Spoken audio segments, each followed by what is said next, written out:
Hi, everyone, and welcome to this final episode of Living an Awakened Life with me, Susan Telford.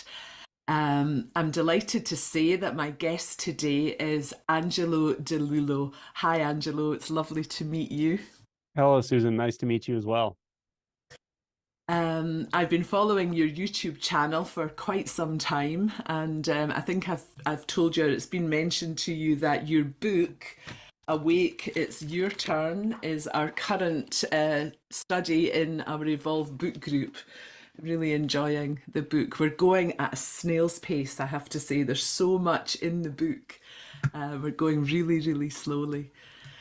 So, for those of you that have not heard of Angelo or not familiar with Angelo's work, let me just read you his bio, and then I'd like to have a conversation starting off with that bio, if that's okay, Angelo. Yeah. So, at the age of 24, after years of intense internal suffering, and an intuition that something about the way we interact with our thoughts causes a lot of unnecessary suffering, Angelo had a fundamental shift in the way he experiences reality. This was a pervasive transformation and was life altering at every level. It suddenly became clear that thoughts and the way they paint our experience of ourselves, time, and space are essentially unreal, something like ghosts. What replaced this world of thought, struggle, and suffering was boundless clarity and intimacy with all immediate textures of phenomena. It became clear that this is simply the natural state of things and that it's true for everyone, even when veiled by thought. So Angelo has a YouTube channel which is called Simply Always Awake, a website of the same name, simplyalwaysawake.com, and as I said, has written a wonderful book called Awake, It's Your Turn. And I'd actually just listened to your Back Gap interview yesterday, and I think that was a year or so ago, and you said you were writing another book, so I wanted to ask you what the progress is on that. Oh my Is there goodness. any publication date imminent? No, it'll be No. a while. It'll be a while. Yeah. Yeah. hmm Okay. These things come on their own time, Okay. I can sense that it will come to fruition, but like the first book, it took years. It was just sort of something I felt coming, and then it started to form into more writing, and then it became voluminous writing and restructuring and rewriting and editing because I wanted to get it very precise. So it was quite a process the first time. This one won't be as big because it won't require as much content, but it's going to be a while. Yeah. Well, we look forward to it when it does come. So as I said, the theme of this podcast segment that I do is living an awakened life, and your channel is called Simply Always Awake. So I thought a good place to start would be, what do we mean by awake? What does it mean to be awakened? Hmm. Yeah, that's such a great question, isn't it? It never gets old for me, the question, because in this moment there's always freshness. In this moment there's always newness. Always, it's pristinely alive, and it's coming from I don't know where. It's as a mystery arising. Let's say this moment. That's how it feels all the time. And from this, anything can happen. Anything can appear. Anything can be spoken.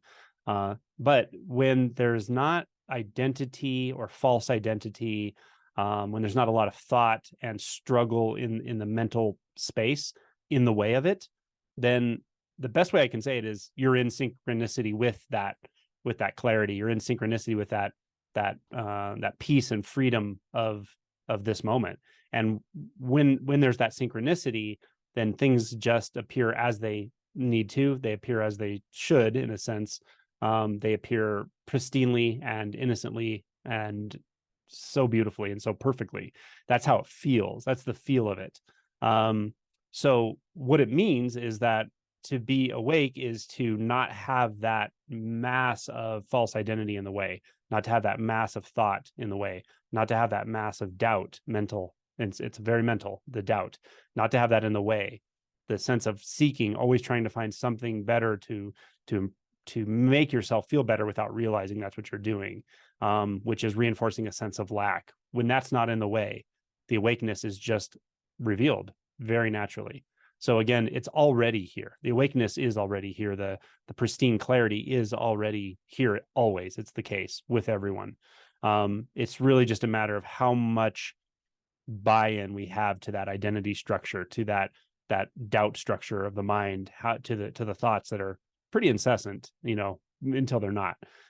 And the more buy-in we have there, the more, I could just call it distracted our attention is into this sort of small internal space that feels separate from everything, including the world out there.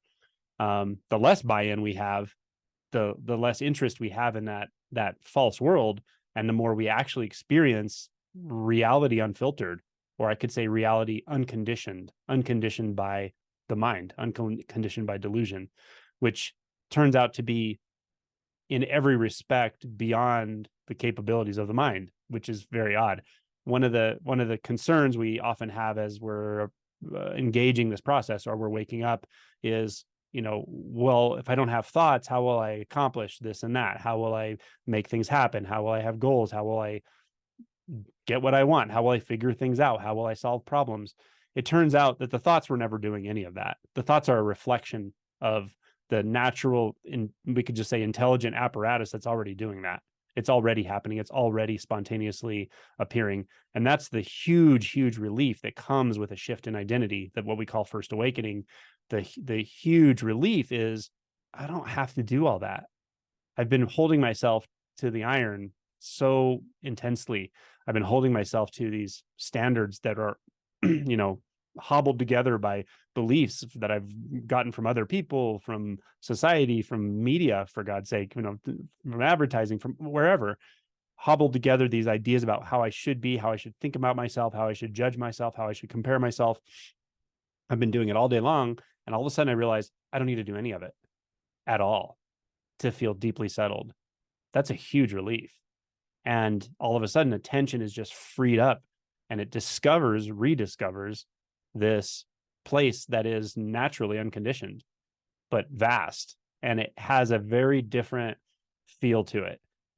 The instinctual feel is very different. And what I mean by that is, I'll have to make comparisons. The mind feels confined.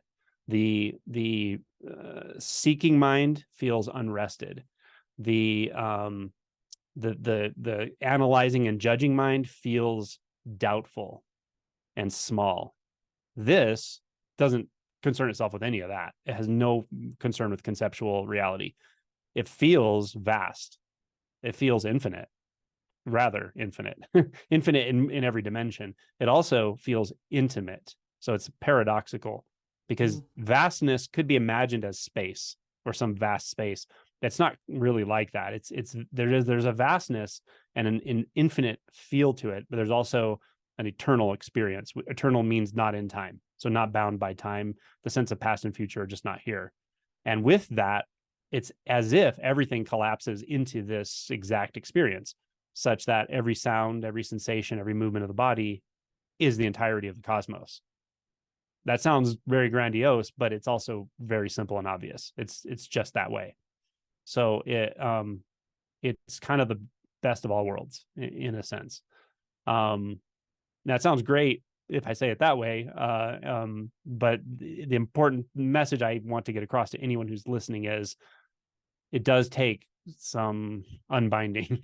It takes some traversing of the shadow, a significant amount of traversing of the shadow and emotion, and seeing things in yourself you didn't know were there, and exploring aspects of your identity that you may not want to look at.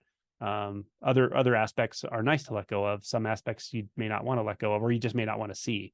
And so this whole thing I'm talking about requires a very thorough exploration, a completely thorough exploration of everything you take yourself to be, which is quite a beautiful thing. It's the ultimate journey. It's the inward journey. But just know that it's not always comfortable.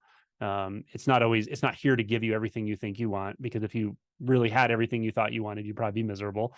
It doesn't necessarily function the way It doesn't function by the rule set that the mind might think it should function by. Your expectations are very limited. Expectations and our paradigms of the way the world functions are very limited.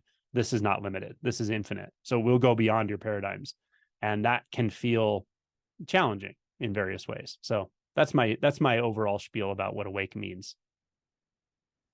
I imagine that for someone who has had a taste of this, they're nodding their head, going, yeah, yeah, I get this, I get this. For someone who is just beginning to explore these matters, you know, um, has maybe seen one of your videos on YouTube, or has maybe heard of a teacher or a book or something, but really doesn't have that experiential knowing of what it is to be awake. If they come to you and say, okay, Angelo, I hear you're saying that everyone is awake, simply always awake, yeah. But I don't feel awake. I am not touching any of these things that you're saying. Where do I begin? What's my entry point? How do I approach this? Mm. What would you say to them right back at that first interest point? Yeah, that's a wonderful question. Perfect. I love to actually speak to that audience, because anytime we do anything online, anytime we put it out there on YouTube or put it on a podcast, there are going to be people who bump into this and may have heard of this, never have heard of this at all. This may be the first time they've ever heard any of this kind of speaking and so forth. It's going to happen, and that's great.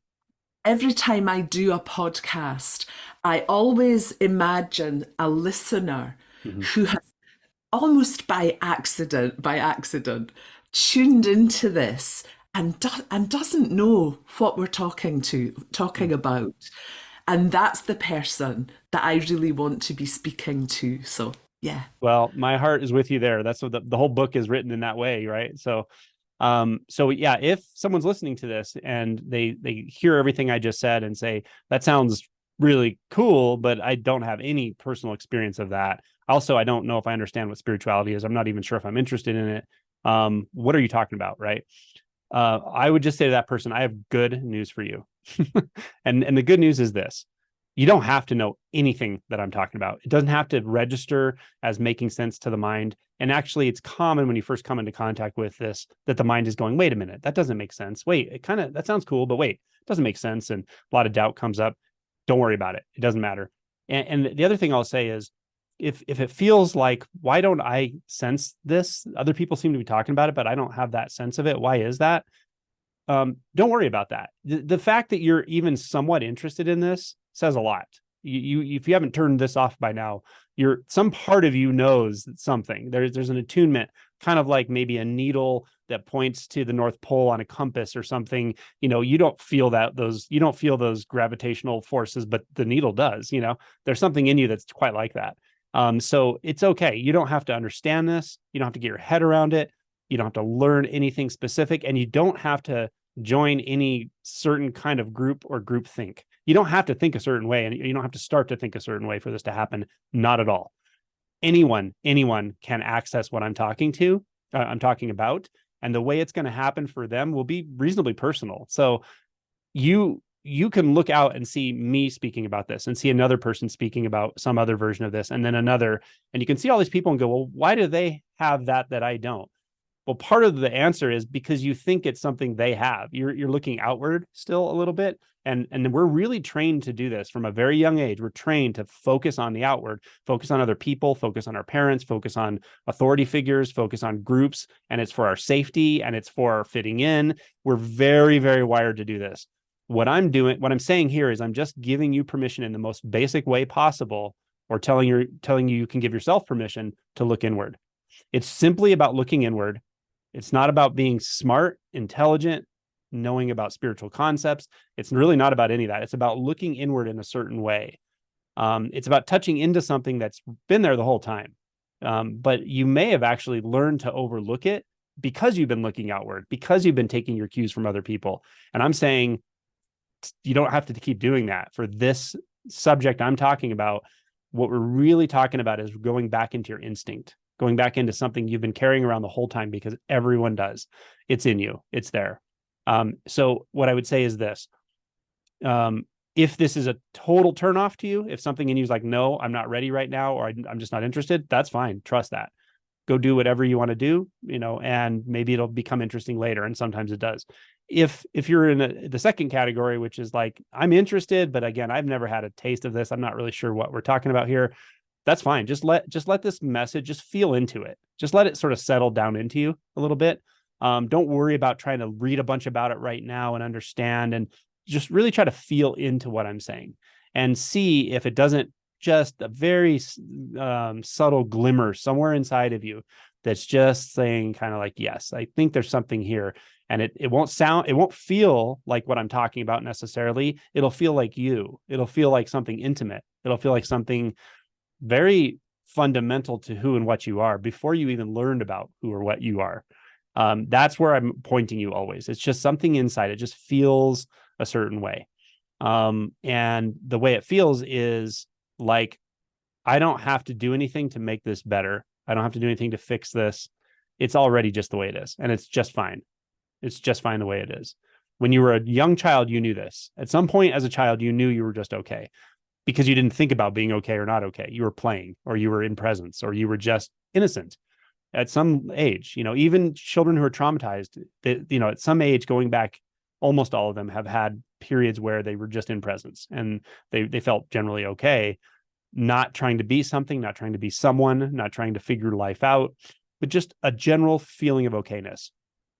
That's essentially what I'm pointing to start, is just that there's something in you that you've been carrying around the whole time that you may have learned to overlook a little bit in the way you function, the way you interact with other people. And I'm really just pointing you back to it. I'm saying, hey, just touch into that. Just taste it, or get curious about it.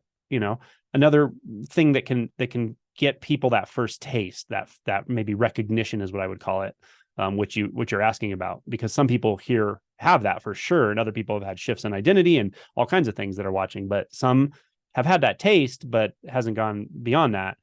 That taste I often call recognition, where something really does feel beyond the usual. It's like very obvious, undeniable, and you can't really forget it.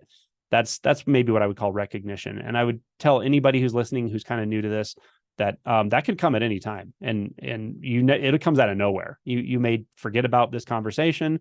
2 weeks later, all of a sudden you're sitting there, you're staring out at the meadow, or just sitting quietly in the morning or something, and boom, you feel it. The words come back, you remember what we're talking about, and something just goes deep inside, or you feel a deep, deep, deep calmness, and it starts to open something.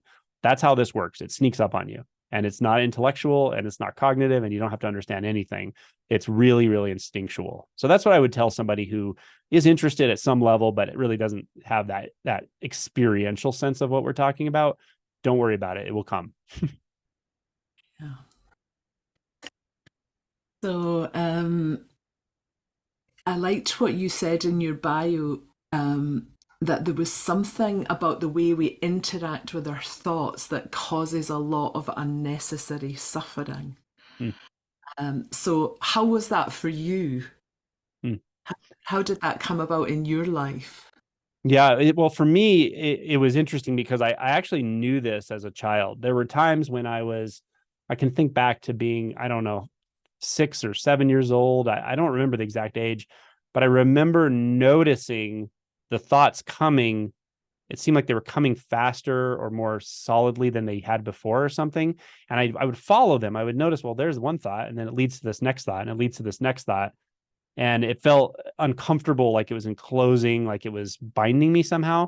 I didn't have those words, of course, but I did notice it at times when I was a child. I also noticed it was uncomfortable, but I also noticed that it sort of took me.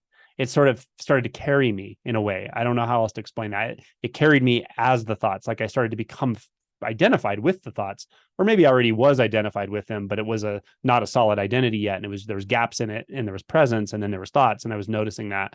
But I did notice I started to become enticed by the thoughts, especially the thoughts that were, we'll just use the term negative, like doubt thoughts about, oh gosh, I better not do that, or I better not say that, or, oh, I don't want to make mom or dad mad because of this or that. Those kinds of thoughts were actually more binding, more sticky. And I noticed that, I think, when I was young. But at some point, I just got so hypnotized by those thoughts that I thought I was those thoughts, I suppose.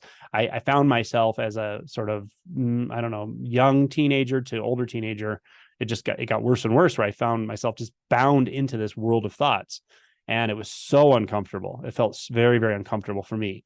It's different for everybody. I think some people might call it anxiety, but for me, it was anxiety, but it was so pervasive and intense. It was like a problem I had to solve now, but I couldn't solve it. And I was trying to solve it with thought. That was the weird thing. I was trying to think my way out of the problem of thinking, and I knew that wasn't working, but somehow I just kept trying, and it just felt really suffocating. It felt very enclosing to me, and it was definitely about thoughts. But I didn't know.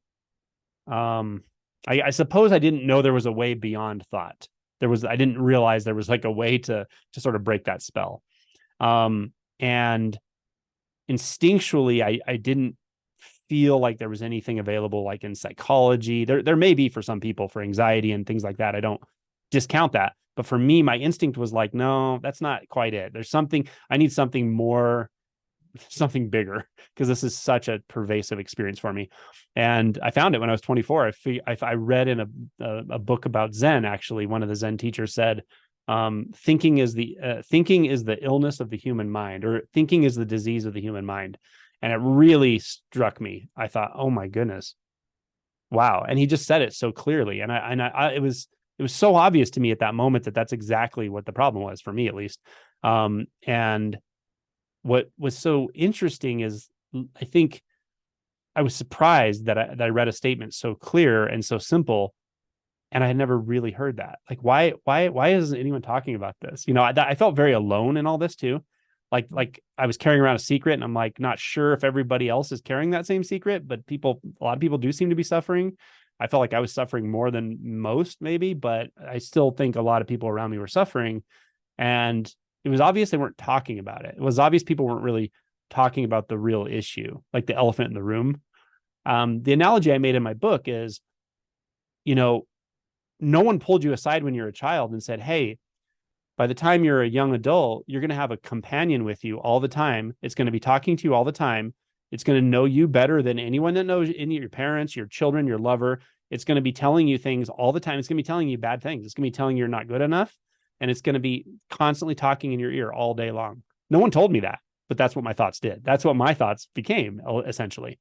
And so, in retrospect, I look at it and I'm like, wow, we don't talk about it. There's something about shame, and there's something about thoughts that feels so hidden, but the hiddenness, strangely enough, is part of the mechanism that keeps it going. There's some part of ourself we don't want to look at. So this is why an investigation of thought and the nature of thought and binding into thought and identity will lead you pretty quickly into the shadow, into the emotion work.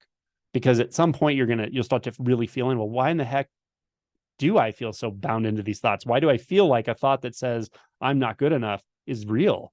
Why do I respond to that thought? Why does that thought define my behavior even? It's a thought, right? The reason is we have to start to go into the emotion body to find the answer. And things like shame will come into contact with things like shame, or emotions and experiences like shame, guilt, resentment, and all this. So yeah, that was my entry point, though, was thought, for sure. And the book I was reading, it was a Zen book, and they use a very, very simple and direct approach to break that spell. It's a koan, basically. And the idea is to unify the mind, the concentration, so much around something that's not a thought, that's not a concept. They use something very, very simple. It's simply a word, mu. That's it. But you unify your concentration so much around that you don't, it's like as if you don't allow thoughts anymore somehow, or you don't, I should say you don't entertain them. You don't push them away. You're not struggling with thoughts, but you're just unifying the mind so much that the mind actually does become calm. And if it becomes calm enough, you actually start to experience shifts in identity. And it's pretty well laid out in Zen, and they've been doing it for hundreds of years. That's not the only way to do it. There's many ways to do it.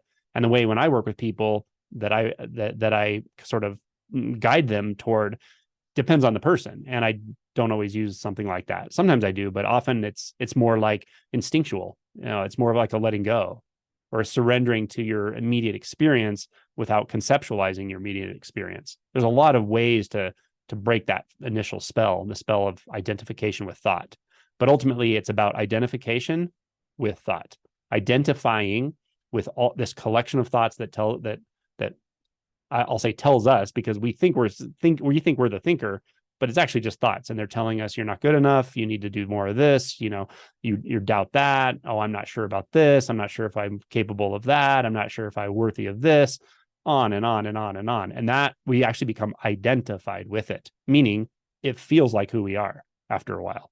And I had no idea how much I had identified with that. I knew I had, but I had no idea how much I had until the tether was cut. When the shift happened, it was literally like a physical change. It wasn't just a mental change. It was physical. It was emotional and energetic and physical.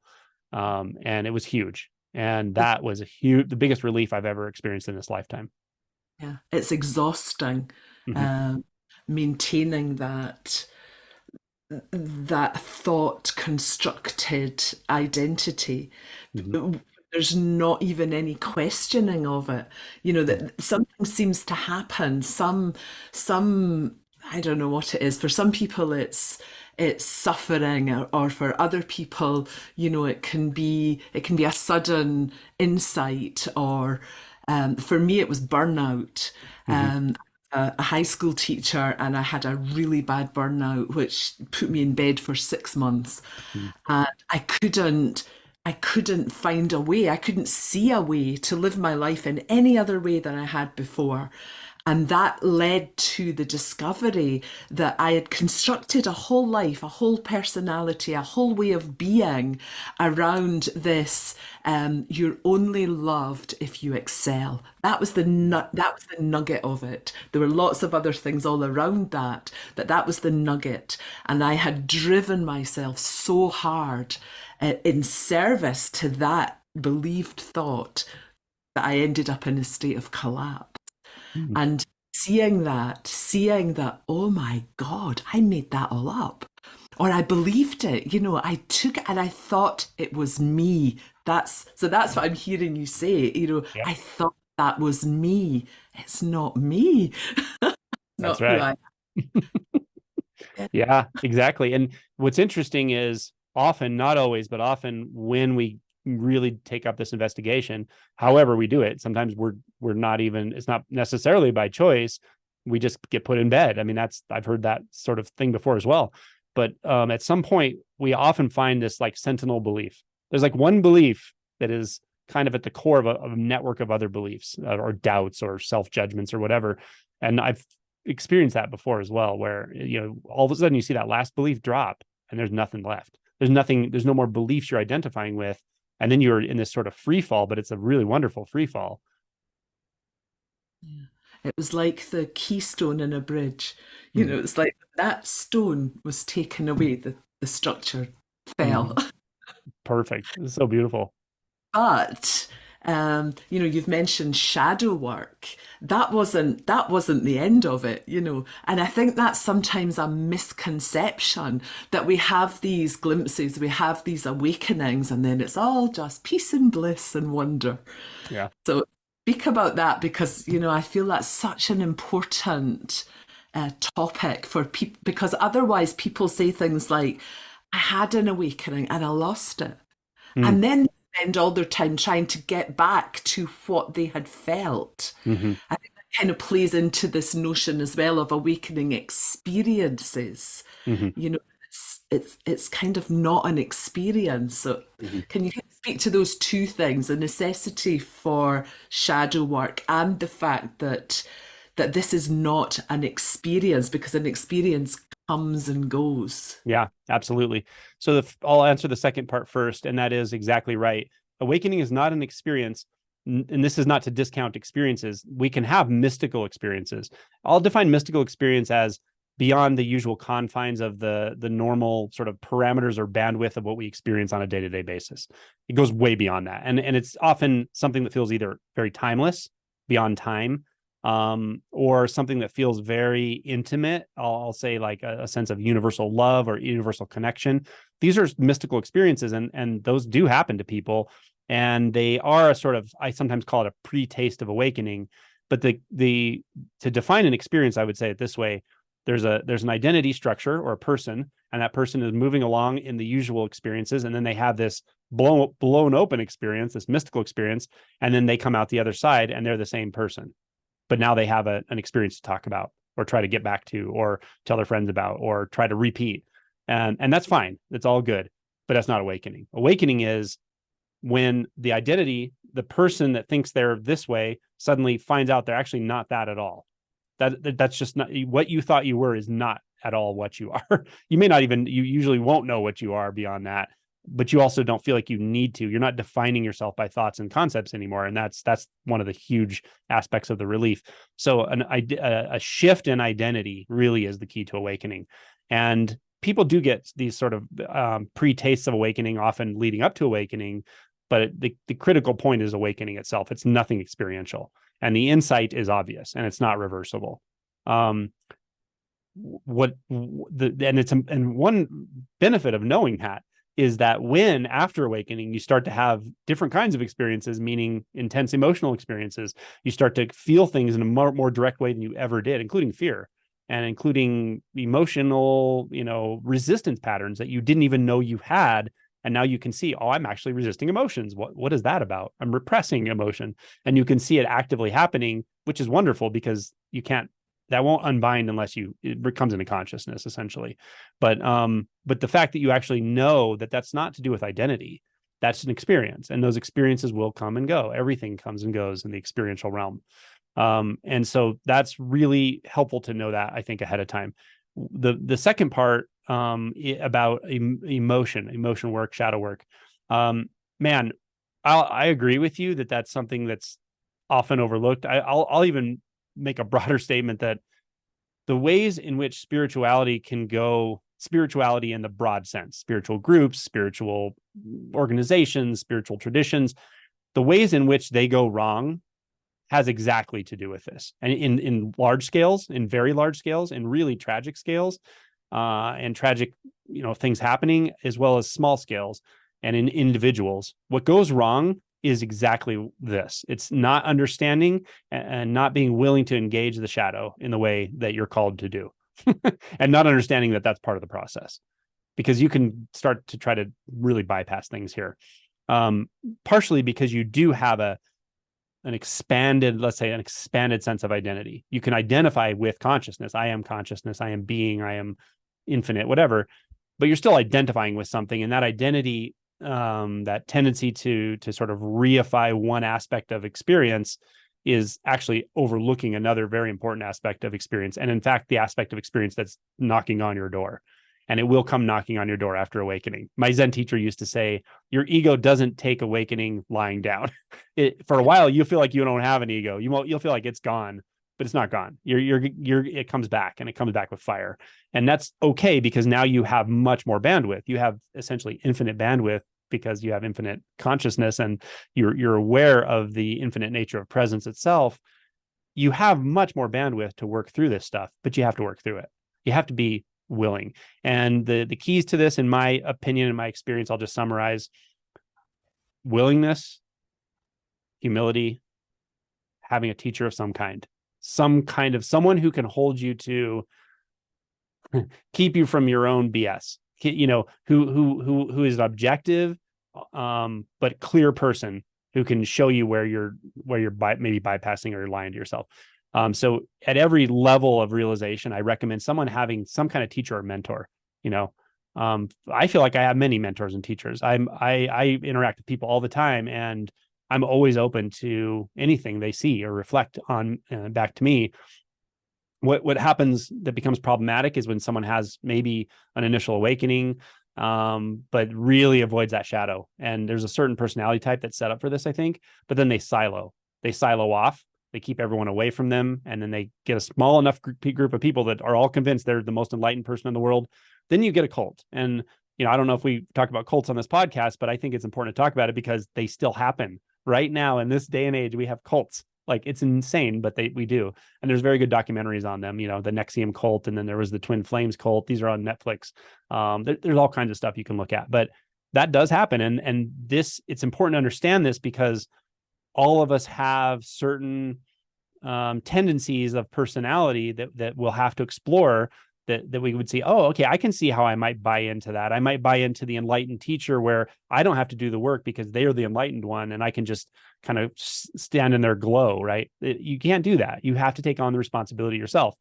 Vice versa, if you don't want to try to be the most enlightened person in the world and get all the validation out of everybody around you that you always thought you needed, that's not the right way to address the shadow either. So, exploring all of these ways that the human personality can hit dead ends in a way, or can find itself in unfortunate situations is helpful, and it's important to know that and see it in yourself. And that's called vulnerability, to see like, wow, yeah, I do have fear. Wow, yeah, I do have jealousy. Yeah, I do have competitiveness. I do, if you don't see those things in yourself, they may be operating you. They may be running you, and that's what shadow work is. It's just really honest, taking a look inside, seeing how all the different situations you'll come into contact with in life will bring forth the conditions to feel different emotions, all of them, the whole bandwidth you're going to experience at some point. And it's important to, like I said, the deep ones are resentment, guilt, shame. These are often so deep in the shadow, we don't even realize they're running the show, but they are. And fear, pervasive psychological fear, including the fear of helplessness. You have to actually navigate this territory in a vulnerable and honest way, to the point where you can feel it fully and feel it directly and actually truly embody it. We use the word embodiment a lot. It's maybe an overly used word, but at some point you really embody it, meaning the sensation field that is at the core of every emotion is all that you really need to experience. But you have to experience it, without resistance, without intellectualization, without avoidance, without trying to heal it, like just really fully embodying the full bandwidth of emotion. And everyone can do this. We're just really taught not to. So this part, the shadow stuff, is where you're kind of starting to go a little bit against the grain of social conditioning, because social conditioning will tell you everything but this. It really, even though we're getting more intelligent now, we have more emotional intelligence. People are talking about these things much better. There's circling, and there's more and more and more about all of what we're talking about, which is great. Somatic modalities, it's awesome.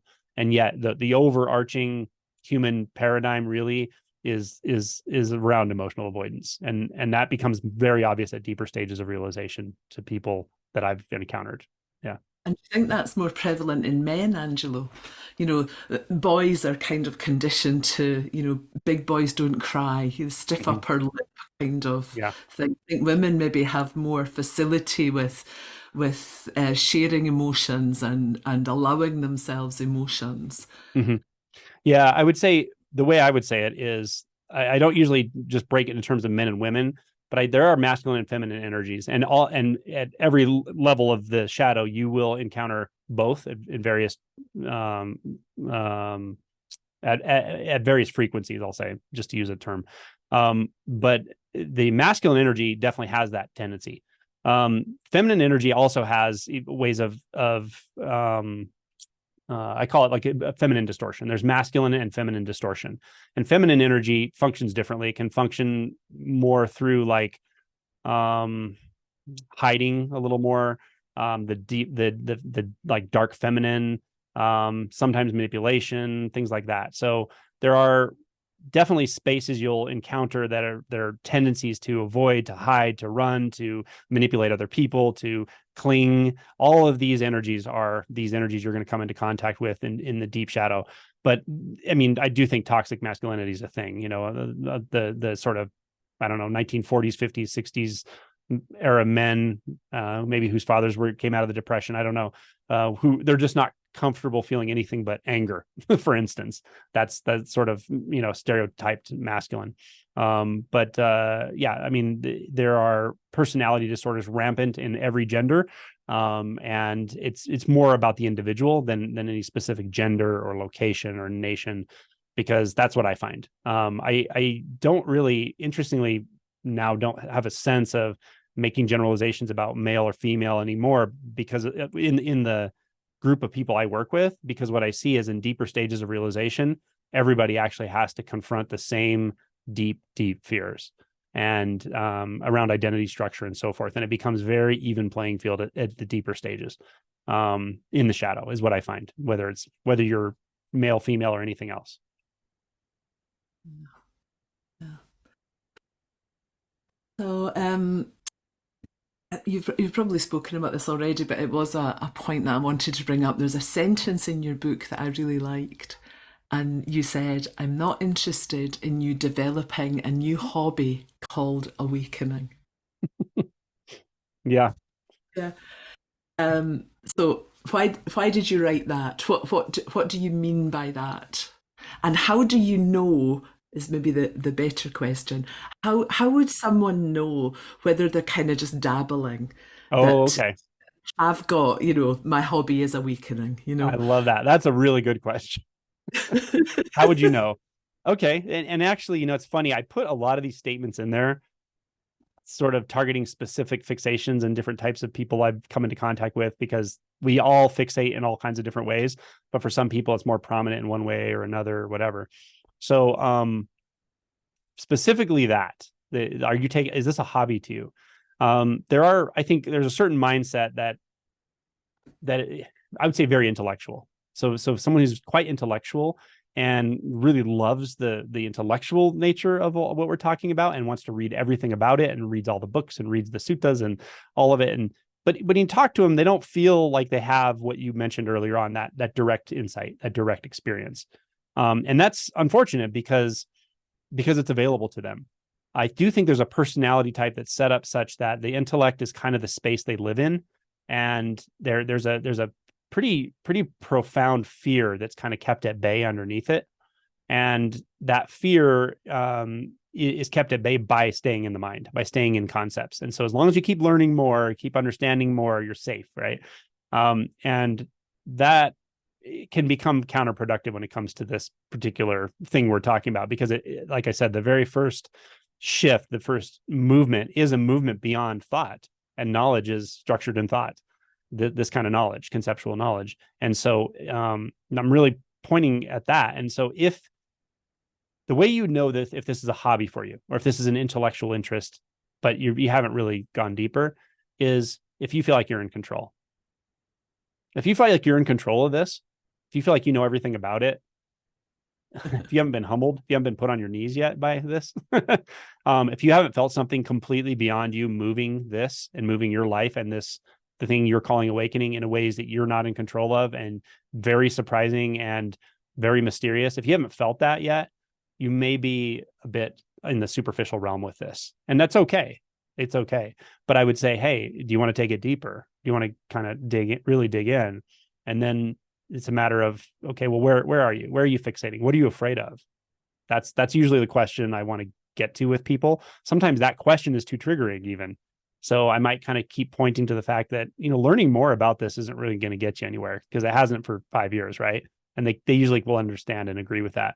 So then it's like, okay, well, what happens if you let go of all your knowledge? Oh, that's kind of scary. What if you let go of all your spiritual knowledge? What if it's just gone?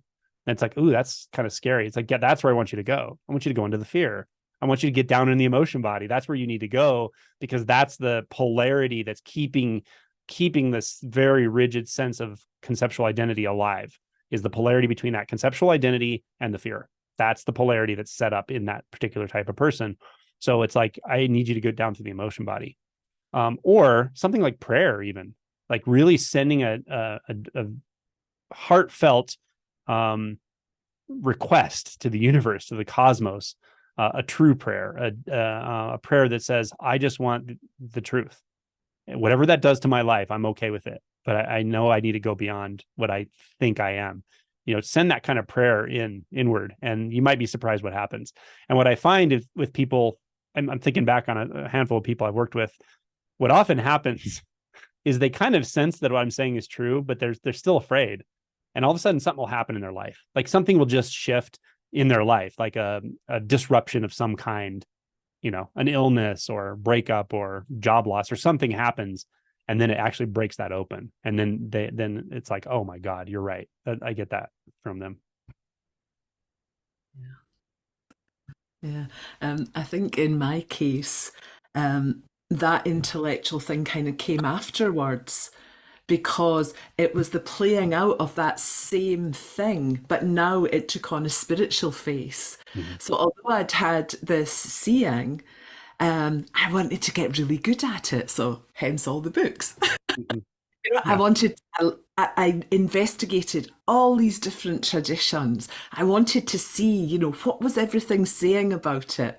So it's like I went from being a high achiever in one field to trying to be a high achiever in the spiritual arena. Mm. Yeah, yeah, and yeah, this and all this can happen in all different orders and different phases. And like I said, we all have all of these fixations. We all have some tendency here and there to fixate in the intellect or various things. But for some people, some aspects of these are just much stronger, and they come forward at different phases of the realization process. But what we're all going to touch into all of them, and some of them will be our big sort of barrier that we get through here or there. Yeah. What was it for you? What would you say your biggest one was? That's a good question. It's been a long time. Um,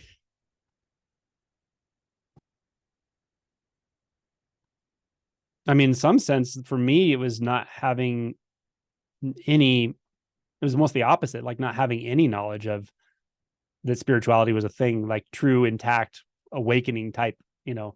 I just didn't know about it. I didn't know it was there. I didn't have really anyone around me when I was suffering so much. And that's why I love to do this. I love to just get it out there. But the emotion stuff is always challenging, and it's challenging for everyone because it requires such a different skill set to navigate. It requires such an intuitive, um, gentle, intuitive, uh, uh, you know, um, investigation, and it's wrought with resistance patterns. The emotion body is full of resistance patterns. When you're in the mind, when you're in concepts, especially if you're like doing something you enjoy, like say fantasizing or intellectualizing, if you're using the mind in a way that sort of feels good, often you feel like you're totally in control. You feel like, oh, I can just keep thinking and analyzing and distracting, and that's very mental. But in the shadow space, in the emotions, it's really the opposite. It's like if you go where you feel like you want to go, you're not going where you need to go. You have to feel like where you're called to go somehow. And you have to be willing to feel uncomfortable for a while, willing to go into spaces where if your mind would get a hold of it, it would say, just run away. Don't stay here. Get away, get away. So learning the difference really between emotion and thought, that's critical, especially in the deep shadow, because the deeper you go into the shadow space, the more distorting a thought can actually be. It'll say things like, this is going to kill you. You're going to go crazy. You can't handle this. And when you're in spaces where you start feeling physicality unbinding, and you will at some point, that gets very scary. The thoughts can be very scary in that space. Without the thoughts, it's not scary. It's just what's happening, and you're fine.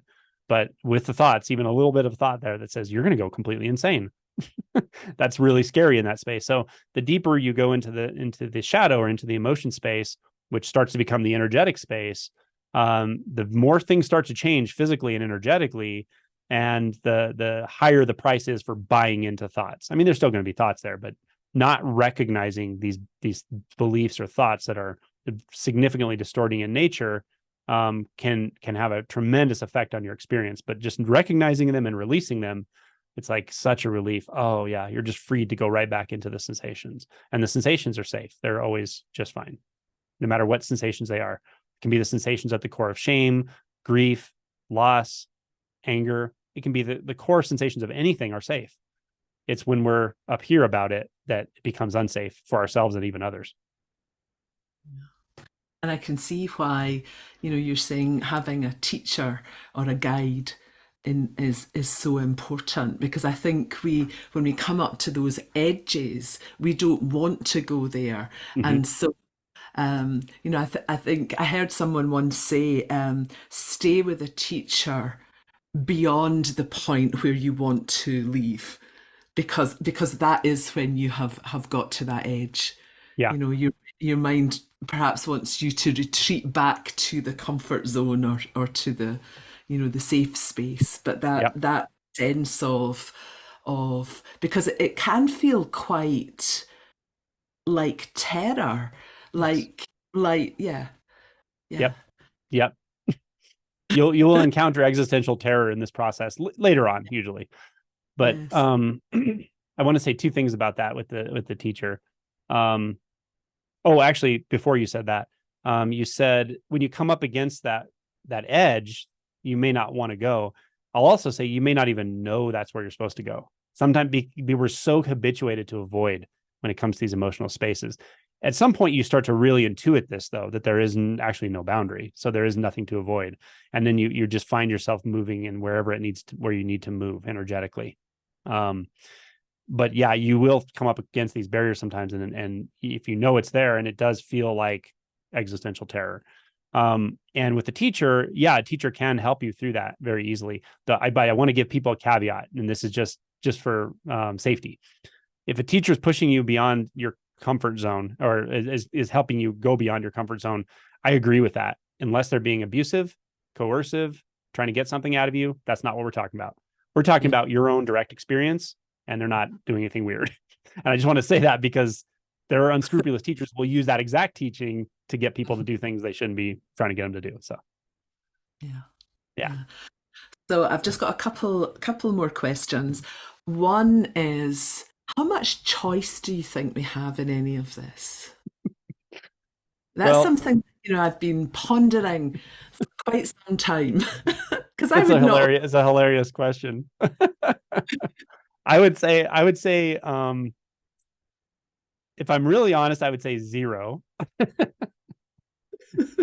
But but there's something so funny about this, in that a large part of the human experience, until it's not like this, is a large part of the human experience feels quite like there's agency, like you're making choices and so forth. It's not that, I'll say it this way, it's not that choices aren't made, it's just that there's no one making them. And that makes it even sound more bizarre, but that's how I experience it. So what I like to tell people is, don't worry too much about that. And because what you can do is talk yourself into things, like if you maybe have a bad habit of avoiding a certain situation, you can talk yourself into continuing to avoid it by saying, well, I don't have a choice anyway, or something. The truth is, do the best you can. Do what makes the most sense to you in life, in a practical sense. Don't worry about, well, there's no doer, there's no one here, and all that stuff. That the realization of that will dawn, usually at some point.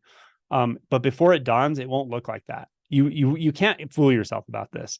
So that's why it's not really helpful to walk around telling people there's no one there, there's no one to wake up, there's no one. It's just not helpful, because if you have that realization, you don't need to say it. It's so obvious. There's just no point in even talking about it.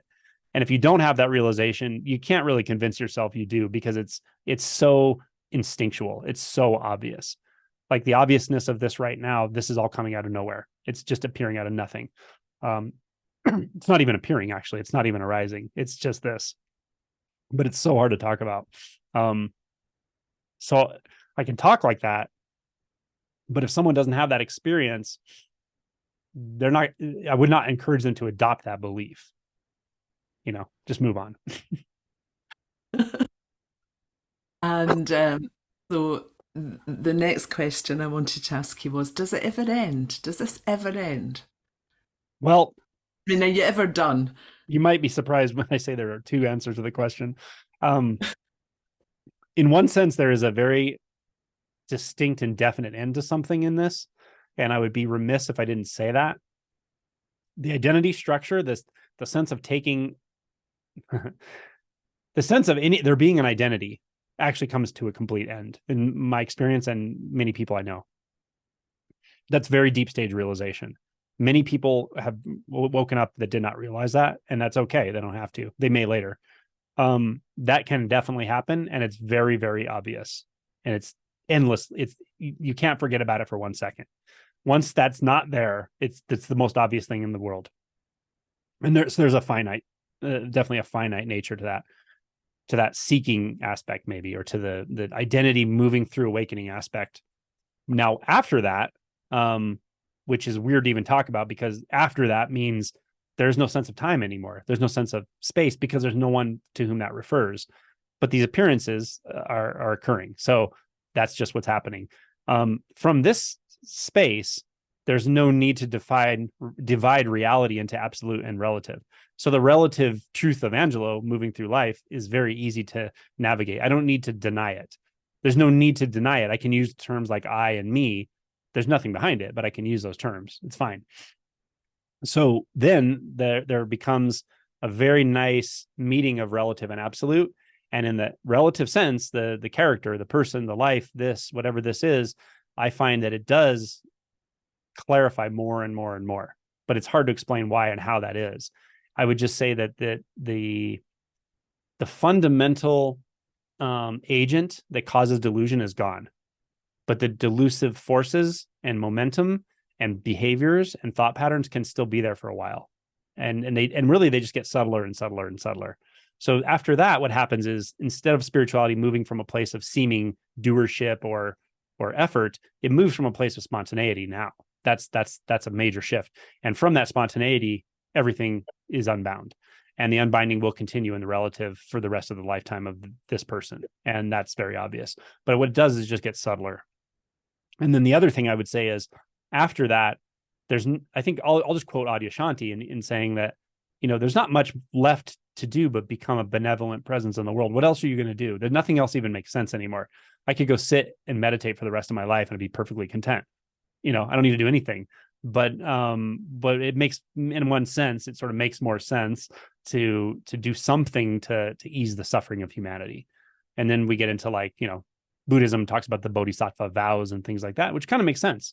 You do see the massive suffering around you. You don't stop seeing it, even if you don't personally suffer.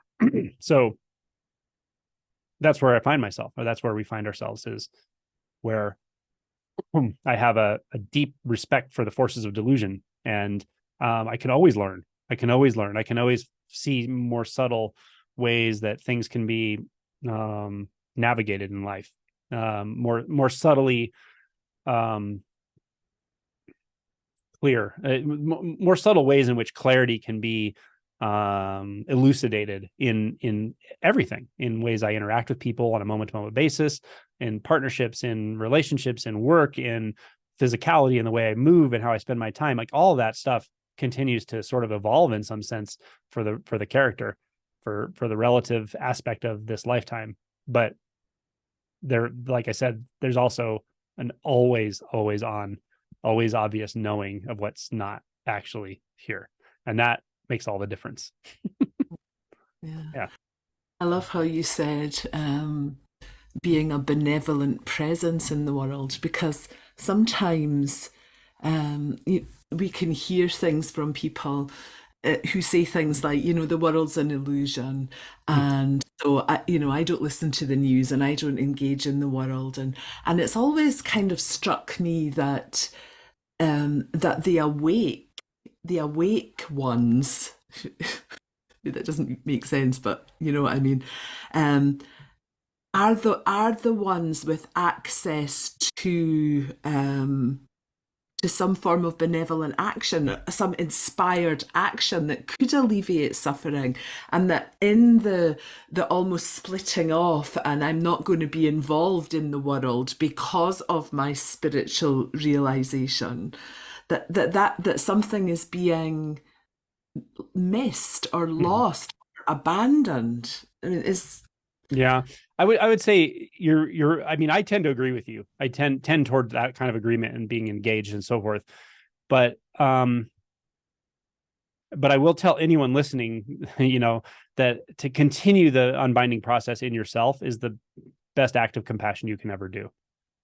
And that's true. And I can't tell anyone where that's going to require them to go. It may require them to go into monastic life, and I can't judge that, because I know that that's still the most benevolent thing they can really do, is to continue to wake up, continue to unbind. But at some point, it has to come back into, this. And that's my opinion. And I agree with you. Yeah. Ramana Maharshi said that, didn't he? Your own self-realization is the greatest service you can render the world. Yes, absolutely. But you said at some point you come back. Do you have a sense of that there's almost in some traditions there's this concept of the inward facing path, where where we realize the self, and then with that understanding we go back to the world. Do you have that sense of Yeah, I do. I do. But the thing about that is, I think people maybe try to do it too early. Yeah. That, because like I say, an initial awakening is a huge shift, but it's really the beginning. It's really the beginning of the unbinding process. At the end of the unbinding process, which there, like I said, there's a finite end to that. You do find yourself in this place of non-doership. It's like you don't really, you can imagine you have choices about what I should do or shouldn't do, but it doesn't really play out like that.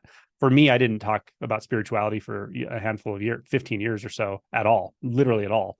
It just didn't even cross my mind to talk about it. And so that's how weird this is. So you're at the hands of forces completely beyond the human dimension and anything that human thinks is important, actually. And then at some point, yeah, it just came back around, and it's like, okay, it's time to start talking about this, and I did. There were circumstances that kind of led up to it, but generally speaking, seemed to kind of come out of the blue. But it makes a lot of sense now, and that those 15 years make a heck of a lot of sense in retrospect. It took me a long time to digest it well enough to where I would trust myself to talk about it, because there's a lot of ways to talk about it that are confusing to people, and so what I recommend to people is just keep waking up, like really, and then the people I do know who have, kind of crossed that final identity barrier, I find that they tend toward working with people. They tend toward helping others. But there's a pitfall in spirituality too. And it has to do with when you look at a spiritual teacher and you go, oh, they get so much validation, they get so much love. And so I think sometimes people want to be spiritual teachers a little too early. And again, unscrupulous people can do it and, really manipulate people and things like that. So I'm more inclined to say, just keep waking up. If you have a strong urge to like put yourself in a position to teach people and wake people up, that's maybe not the right motivation. You know what I mean? Like most of the people, almost everyone pretty much that I know that I would recommend to facilitate, they came to a place where they were like, I'm not sure I would want to do that. That's where I want you to be, right? Because you realize the gravity of what you're engaged in. You realize how easy this is to delude yourself. You realize how easy it is to confuse people, and you have that really, really deep understanding. That's when I actually trust somebody. So I think people try to take that full circle maybe too early sometimes for personal reasons, in a way. And but it's hard because it's a case by case basis. So it's hard to make broad general statements about it. But at some point, yeah, it's got to come back around to compassion. Thank you. So in January, Angelo is coming to teach 4 classes for us in our Evolve community. So I just want to talk a little bit about that now, Angelo, because it just seems, we started off with speaking to the hypothetical person who's never heard anything about this, all the way through to to is there an end? Mm-hmm. So the classes Angelo will be teaching are called the 4 major movements on the awakening journey. So can you say a bit about A, why you picked that particular topic, and B, what you're going to be touching on in these classes, and what people might expect if they come and join us? Sure. To be honest, I don't remember exactly why I chose that particular topic. But I do really like to talk about the fact that this does occur in stages. It does unfold in stages. There's a lot of crossover. It doesn't always happen the same for everybody, but I think it's a bit of a mistake to suggest that it doesn't, because it really does.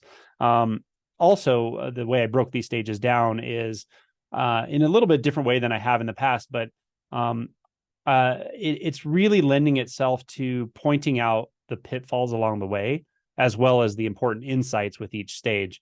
And actually, we've been talking about it a lot in the last hour. We actually touched on so much of this, which is wonderful, traversing the shadow and so forth. And each phase leads itself into the next one, pretty fluidly, and there's overlap, of course, but the insights usually at one stage, and recognizing the pitfalls that come with that stage, and sort of seeing through those or addressing anything you need to in yourself to move beyond that, is usually what allows you to progress to the next stage, generally speaking. And I also kind of broke it down in a way that shows people that it's not like you get a little bit of enlightenment at one stage and you get a little bit more at another stage, and then you're a little more blissed out and a little more enlightened, and then really enlightened. That's not how this goes. It's just not like that. It's very nonlinear. One of the major stages that I've broken out is actually pretty gritty work. It doesn't feel like enlightenment. It doesn't feel like a stage of enlightenment or something like that. It feels like a very, very personal exploration and a gritty kind of process, but it's a critically important process. And as we talked about earlier, it's probably the most overlooked, most misunderstood, and potentially biggest pitfall for all of spirituality, and in particular, any person going through it. So I kind of broke it down that way, but it does go from, the recognition, meaning the first real taste of something beyond my normal bandwidth of experience, that tells me there is something beyond. There is something beyond the usual ways I've been thinking about life, or I've been taught to understand life and myself. That taste, and we'll talk about how you get the taste, how you can approach that, and the pitfalls around it, and then we'll talk about identity as consciousness is essentially a first awakening, and then the implications of that awakening going forward, which it does go forward through the rest of the process, and the potential pitfalls around that, because now we're starting to engage identity at a deeper level. Then the shadow work, the traversing the shadow, as we talked about, it has a very different feel than the first part of this. Very different, very visceral, very direct, very sometimes gritty. It's very personal. It has a different set of rules in a sense of how to navigate it well. And then when we start to move beyond the shadow, or often while we're still in the shadow to some degree, we start to find these very, very subtle perceptual filters that construct our identity and construct reality in such a way that it even allows us to experience ourselves as a false self. And so we're kind of getting at almost the fabric of reality.